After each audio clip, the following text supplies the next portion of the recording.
Kita coba akan mengungkap sejarah-sejarah tentang Bumi Perwira Purbalingga.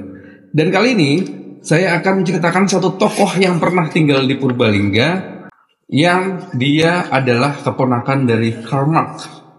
Kok bisa ya keponakan dari Karl Marx berdinas atau pernah tinggal di Purbalingga, dan apa pengaruhnya dan apa kiprahnya? Mari kita ulas.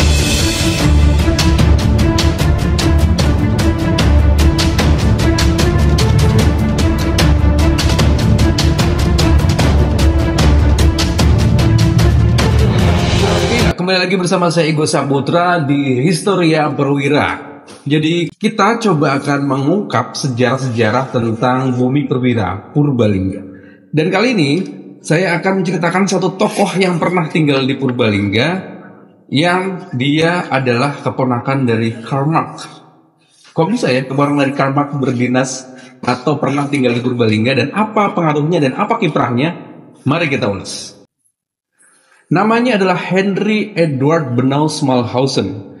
Dia adalah seorang pejabat Belanda, asisten presiden yang pernah tinggal di Purbalingga selama 4 tahun dari 1899 sampai 1903. Smalhausen, dia adalah pejabat Belanda yang cukup berbeda. Jadi dia pro terhadap pribumi, mengkritisi pemerintahan kolonial oleh negerinya sendiri. Jadi Smalhausen ini menulis sebuah buku yang berjudul Over Java di Javanen. Dalam bukunya itu, dia menceritakan kisah-kisah kepedihan masyarakat pribumi, masyarakat Nusantara, Hindia Belanda di bawah pemerintahan kolonial Belanda.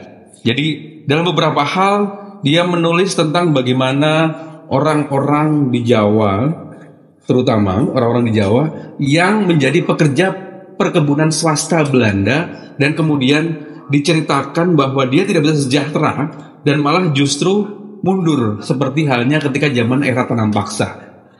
Jadi saat itu kan sudah berubah, tanam paksa sudah ditutup menjadi namanya Undang-Undang Agraria tahun 1870. Tapi ternyata masyarakat Hindia Belanda sama halnya merasakan seperti era tanam paksa. Itu diceritakan dalam bukunya Over Java di Javanen. Dan bukunya Smalhausen menjadi rujukan para pejuang kemerdekaan seperti halnya Soekarno, Asmarto Kartodikromo untuk kemudian bergerak dan kemudian mencetuskan kemerdekaan. Salah satunya yang paling fenomenal adalah bukunya Smalhausen dikutip Soekarno dalam pledoinya dia ketika diadili Belanda pada 14 Agustus 1930 di Landrat Bandung. Dia menulis pledoi fenomenal berjudul Indonesia Menggugat. Materi Indonesia Menggugat sebagian besar diambil dari bukunya Smalhausen. Jadi Smalhausen ini menginspirasi Soekarno untuk menulis Indonesia Menggugat. Dan ini adalah salah satu tonggak bagaimana Indonesia saat itu kemudian meraih kemerdekaannya. Selain Soekarno ada Mas Marto Kartodikromo. Ini jurnalis terkenal saat itu yang mengobarkan semangat kemerdekaan di berbagai tulisannya dia. Dia juga banyak mengutip tulisan-tulisan dari Tuan Smalhausen, yang dia menulis dengan H.E.B. Smalhausen, Henry Eduard Benauw Smalhausen, seorang pensiunan asisten presiden di Jawa. Karena Smalhausen ini selain berdinas di Purbalingga selama 4 tahun, dia pernah juga di Mojokerto, pernah juga di Jombang. Jadi Smalhausen ini dalam salah satu foto yang saya dapat, dia itu punya 2 anak, Christian dan Johanna Smalhausen, yang dia diasuh oleh pribumi. Jadi ini menunjukkan bahwa dia cukup dekat dengan pribumi saat itu dan bisa menyelami kehidupan masyarakat pribumi, dan kemudian ditulis dalam bukunya tadi, Over Java di Javanen. Dan Smalhausen ini apa hubungannya dengan Karl Marx? Nah, ternyata Smalhausen ini adalah keponakan dari Karl Marx. Jadi ibunya, bapaknya namanya William Robert Smalhausen. Kemudian ibunya bernama Sophia Marx. Nah, Sophia Marx ini berdasarkan situs Geni.com, dia adalah kakak kandung dari Karl Heinrich Marx, atau yang kita kenal dengan Karl Marx, penulis buku Das Kapital, yang menjadi sosok yang dikenal sebagai bapak kandung ideologi komunisme. Jadi Karl Marx keponakan dari paman Karl Marx, paman dari Henry Eduard Benauw Smalhausen. Jadi mungkin saja pemikiran-pemikiran kritis dari Karl Marx ini yang menginspirasi Smalhausen dan kemudian menjadikan dia sebagai tokoh yang pejabat Belanda namun pro terhadap Republik, pro terhadap Hindia Belanda, maksudnya pro terhadap masyarakat di Hindia Belanda, pro terhadap pribumi. Jadi itu yang menjadi hubungan antara Karl Marx dengan Henry Edward Bernard Smalhausen.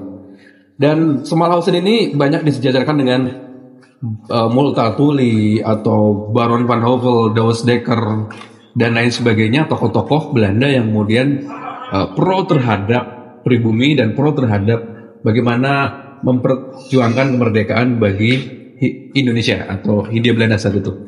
Jadi itu kisahnya. Dan kemudian di mana Smalhausen tinggal saat di Purbalingga. Jadi kantor asisten presiden saat itu ada di gedung Makodim yang sekarang ada di Banjar. Jadi markas Kodim, Komando Distrik Militer 0702 yang ada di Banjar, dulunya merupakan kantor asisten presiden. Dan situlah Karl Marx pernah tinggal selama 4 tahun di Purbalingga.